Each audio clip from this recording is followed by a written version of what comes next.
Hey team, how's it going? That Logic Pro guy here. Today I want to talk to you about some things that you should be doing to greatly increase your workflow. For example, if you haven't heard of a default crossfade, it's kind of an important key command in that if you are editing audio, let's say you're chopping up, sampling some stuff, sure, we can go ahead and create a crossfade inside of one of these individually.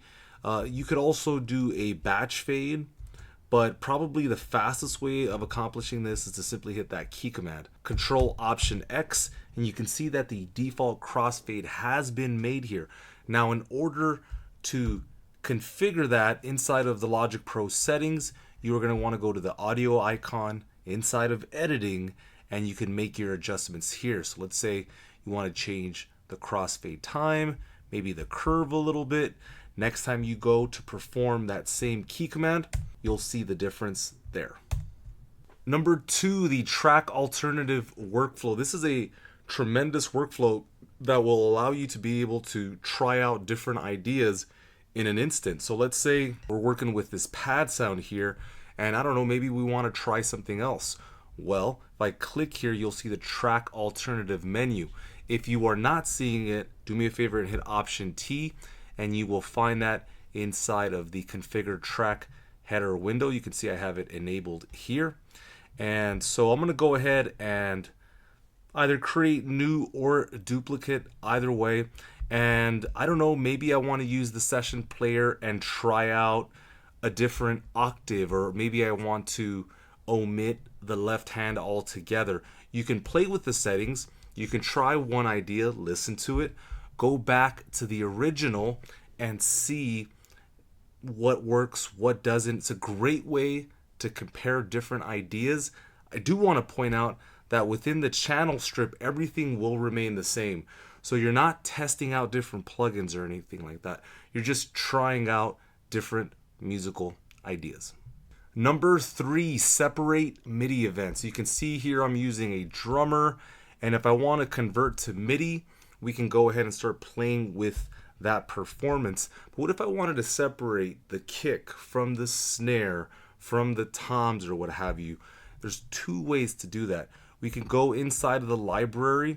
We can go into what's called the multi-channel kits and find the appropriate kit. In this case, it's Neo Soul Plus. That's one way to do it.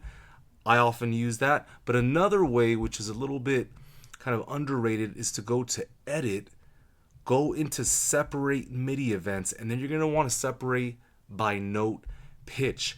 This is essentially going to give me some distinction between, again, the snare, the hi-hat, what have you. You might have to do a little bit of labeling, you might have to do a little bit of work here, but it's a really nice way for you to separate all of the various ideas. So let's say we wanted to add on to this. Let me play this.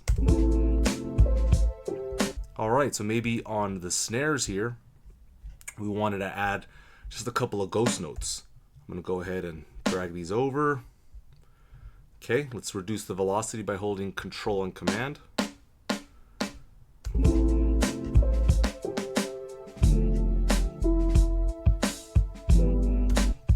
That one's gonna help you too.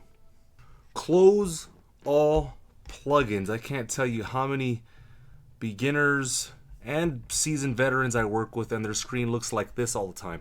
We know we can hit V like Victor in order to basically show and hide, but if I go into the key command window, we have a way to close all plugin windows. I'm going to go ahead, learn the key command, I'll hit escape, and so then now, rather than dealing with this barrage here, I'll hit escape, and it just simply closes out all the windows. An alternative workflow is to hold Shift and to click on the button here in order to close all the windows. That's another way to do it, your choice. If you haven't tried it already, it's never a bad idea to try and color different regions in different colors. So if I click on Option C right now, I can color this region red and color this one another color, and maybe this helps you understand that maybe you're trying to do something different within these areas.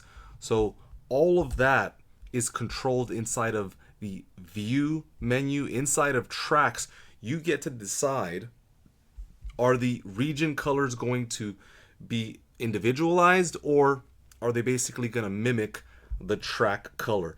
Play with it. It could be a good fit for you. Try it out. The last one, forced legato. This one truly is incredible. Let's say you're putting together some chords, or maybe you played in a melody or something, and you don't want to take this and extend it out. If you simply hit shift and slash, you can see that this will extend all the way over. Let me hit Command Z, Control click. Here is the language that you're looking for. Trim note end to the following note. So that would be if you had another note that was in there. So let's try this one now. Trim note end to the following note. So let's say I had another chord progression, let's say at bar 2. And so then now when I control click here, going over to the following note, we're gonna go ahead and hit that. And that's a really, really, really fantastic way of being able to create MIDI events, connect all of them, and to be able to create a performance in a fluid way. This is that Logic Pro guy. Thank you guys so much. If you want to ask any more questions, you can ask me in the comments, but also you can go to the Logic Pro forum, link in the description, and I'm answering questions there all of the time. You see, I'm trying to beat a record right now, so any support in that way would also very much be appreciated. Go ahead and like the video. You can check out all the various things that I'm up to within the description. Thank you guys so much. More content coming soon, and definitely more frequently as well. If there's anything you want to see, let me know. I'll see you later. Take care. Bye.